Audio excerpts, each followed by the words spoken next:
जिसके और कथा सुनने से, भजन करने से मैं बहुत निर्विवाद कह सकता हूं कि और कोई बल बढ़े ना बढ़े, लेकिन आत्मबल बढ़ता है। दुनिया के जितने भी बड़े काम है ना, न धन के बल से होते हैं, न विद्या के बल से होते हैं, न बुद्धि के बल से होते हैं। जितने भी बड़े महापुरुष हुए हैं, वो उनके पास आत्मबल था। आत्मबल बहुत इंपॉर्टेंट है।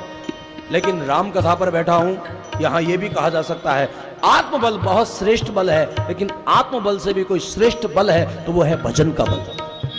जिस दिन एकांत में बैठ के चिंतन करोगे, तब आपको पता चलेगा कि भजन का बल है ना। कर्म तो प्रधानमंत्री है, लेकिन प्रभु की करुणा जो है ना, वो राष्ट्रपति है। भाई बहन, अतीत में ऐसा बहुत बार घटा है कि कभी कभी शिष्य को परमात्मा का दर्शन हो जाता है और गुरु को नहीं हो पाता है। इसलिए कई शिष्यों ने गुरु को दर्शन कराए हैं। कोई गुरु शिष्य को परमात्मा से मिलाए, ये बात समझ में आती है, लेकिन कोई शिष्य गुरु को परमात्मा का दर्शन कराए हैं। याद रखना, जो सीधे बहे वो धारा कहलाती है, लेकिन जब धारा उलट कर बहने लगती है ना, तो वो धारा नहीं, वो धारा राधा बन जाती है। ऐसा मैंने महापुरुषों से सुना था कि एक कोई बच्चा रो रहा था और रोते हुए बच्चे को साधु ने देखा। देखने के बाद में साधु ने उसको पूछा कि बेटा क्यों रोते हो? उन्होंने कहा, स्वामी जी क्षमा करो, मेरे घर वाले मुझको पेट भर के खाने को नहीं देते, मुझको पीटते भी हैं।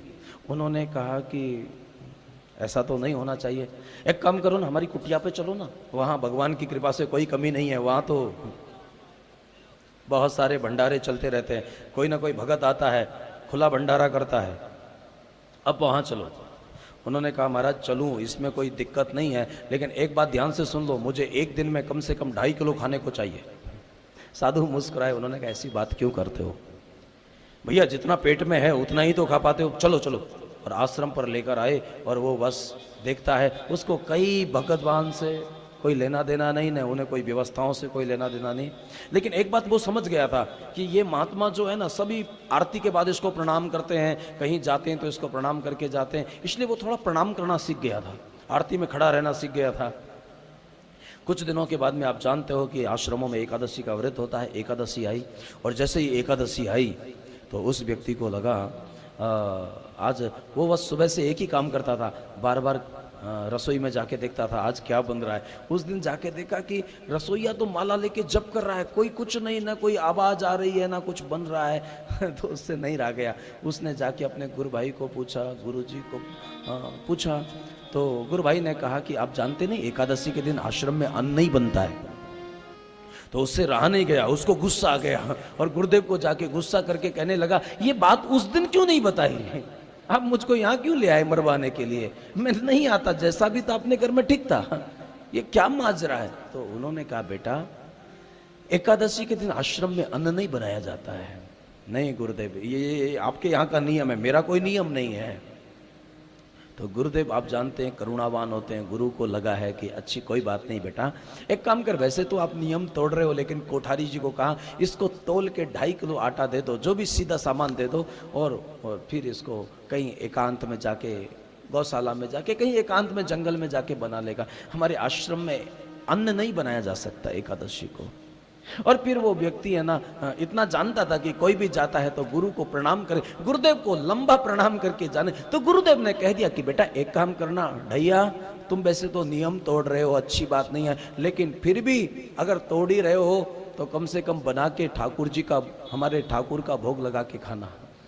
वहाँ जंगल में गया, उसने लकड़ी का पानी का प्रबंध किया, और लकड़ी और पानी का प्रबंध करने के बाद में फिर प्रसादी बनाई, और प्रसादी बनाने के बाद में उसको ये बात याद रह गई कि मेरे गुरुजी का ठाकुर, क्योंकि वो जानता है ठाकुर जी से मेरा कोई लेना देना नहीं, मेरा कोई संबंध नहीं, होगा ठाकुर किसी गुरुजी का होगा, मेरा कोई संबंध नहीं है। तो उसने भोग लगाते समय भी कहा, हे मेरे गुरुजी के ठाकुर। और मेरे भाई बहन, आपने ये लीलाएं सुनी होंगी, कभी भक्तमालों की कहानियां सुनी होंगी, भक्तमालों की कथा, क्योंकि इतने भक्त हो तो आप जानते हो कि वेदांत भले ही ना पढ़ा हो, लेकिन भक्तमाल तो पढ़ा होगा। भक्तमाल में ऐसी रसिक उपासकों की कथाएं आती हैं इतना, और ठाकुर जी भी कभी कभी ऐसी लीला करते हैं कि चलो आज आनंद आ गया, किसी ने हमें निमंत्रण दिया है, निमंत्रित किया है।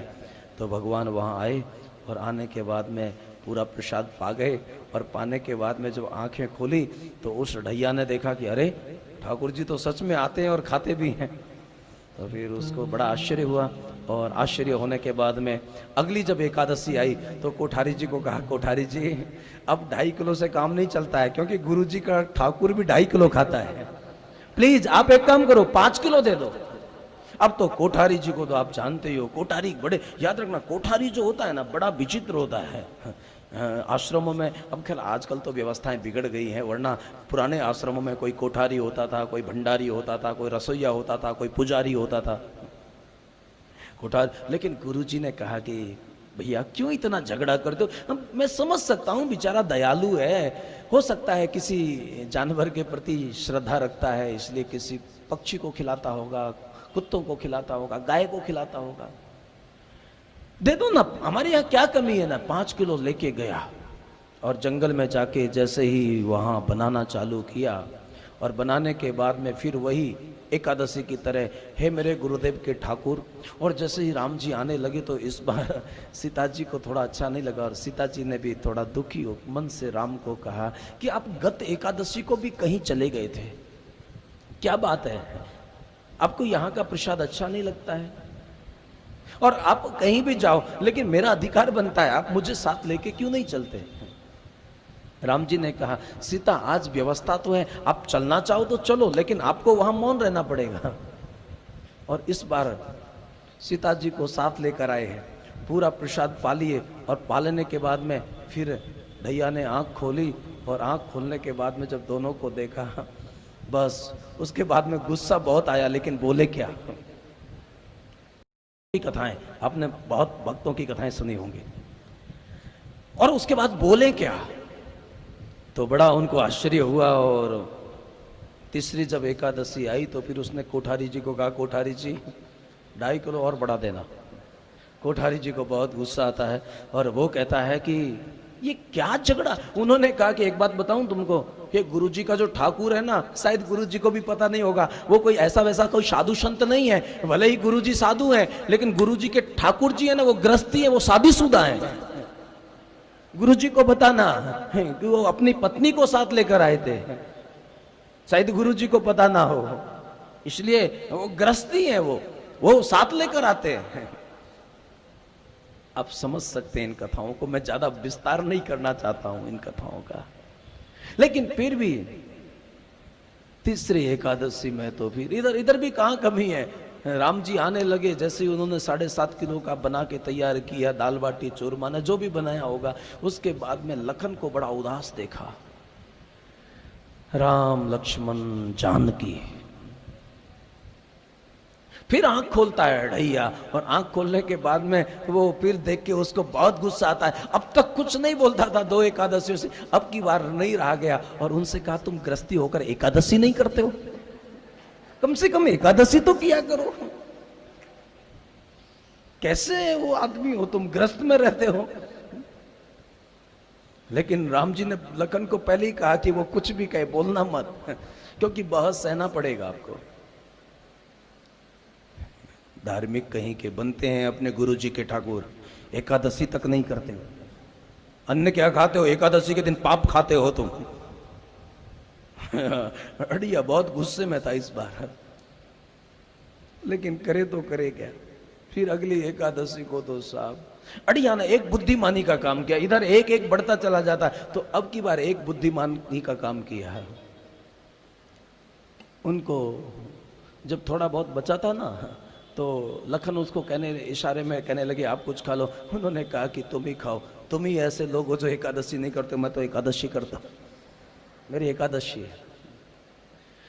अब फिर इस बार आए तो इस बार एक चालाकी उसने की।